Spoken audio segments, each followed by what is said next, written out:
Some confusion arises regarding the meaning of the word dashangalam used in the above shloka. Some scholars have given a rather peculiar interpretation that Brahma resides at a place 10 fingers above his universe. The actual significance of the term is best illustrated in the yogic cult. The non-attributional supreme rank of Paramapurusha is located at the pineal plexus, Sahasrara chakra, 10 fingers above the pituitary plexus, lunar plexus or Agya chakra. The location of mind as well as Kutashta Chaitanya. By trying to describe the location of the cosmic consciousness in relation to human physiology, the Rishi wants to convey that the cosmic excellence does not end in the mind. Of course, the mind is a powerful controlling entity. Being the controller of the 5 fundamental factors of the human body, it is the controller of the 5 lowest chakras. Yet it is only located in Agya chakra.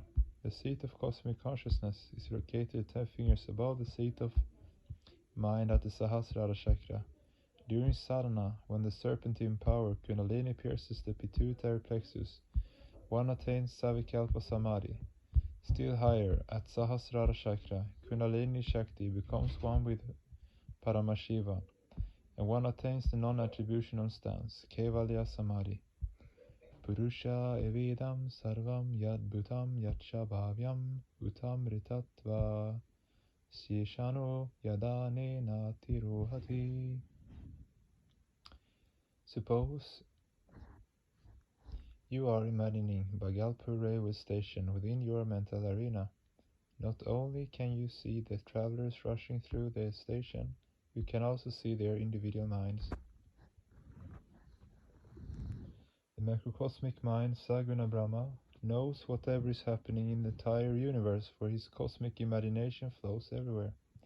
He knows and understands every thought wave, every idea of the innermost recesses of the unit minds in the universe. Apart from being the witness to all events, he is also the witness to every microcosmic thought wave, whether good or bad. He is also aware of every incident of the past, present and future. Time is a relative factor, dependent on space and individuality. These relativities of space, time and individuality are created out of his cosmic mind, thanks to his grace, and will continue to be created in the future.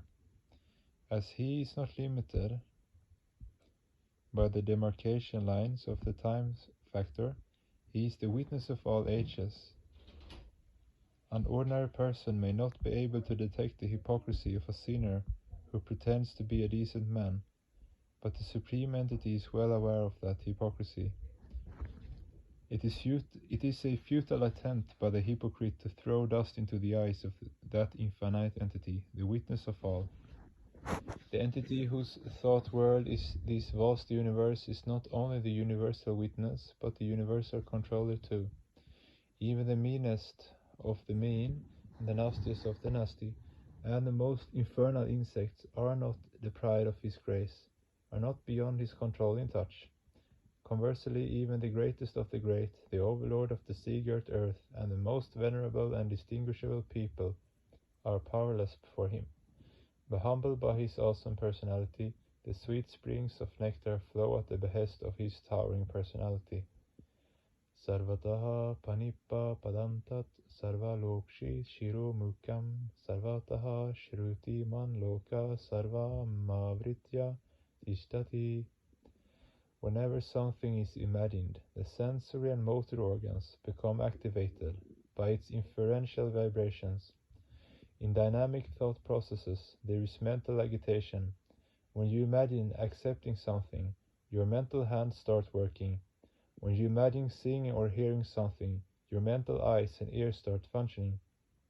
Perhaps you know that after deep introspection, the subtle mind takes over from the crude mind as the controlling entity of the physical body and indriyas. In sorrowful dreams, people burst out crying. In happy dreams, they laugh. The reason is the same in both cases. Due to the temporary cessation of the functioning of the crude mind, the dreamers see the dreams with their mental eyes and take them to be the reality, and their minds get completely overpowered as a result. Just as in deep introspection or sleep, people laugh, cry, sit, stand, sleep, eat and drink, etc. with the help of their mental indriyas. Similarly, Brahma, the author of this vast cosmic imagination, moves everywhere within the universe, his vast macropsychic arena, with his mental feet. He catches all the objects of this universe with his all-pervasive mental hands. He is the intellect, the intuition, and the witnessing faculty of the innumerable created objects, and hence we can say that he has his all-pervasive mental heads. Similarly, as the witness of all the macropsychic entities, he has innumerable mental eyes, and to hear their words, spoken or secret, and every loud or soft sound, he has his all-pervasive ears. He exists surrounding all objects with his own identity. You can keep nothing secret or private from him.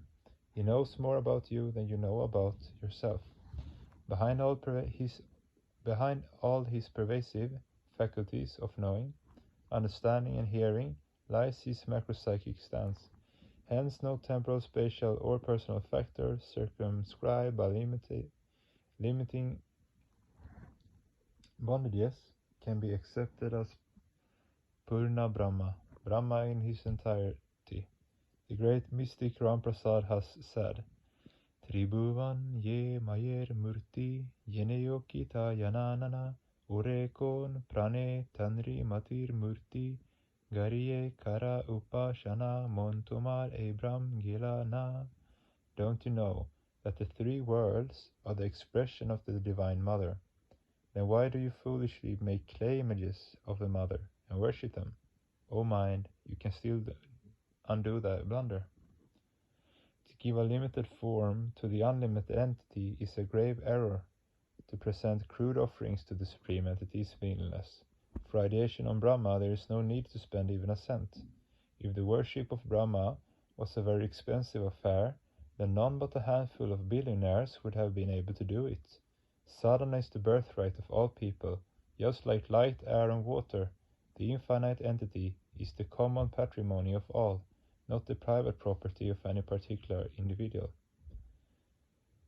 Sarvendriya gunabhasham sarvendriya vivarjitam sarvasya prabhumi shanam sarvasya sharanam brihat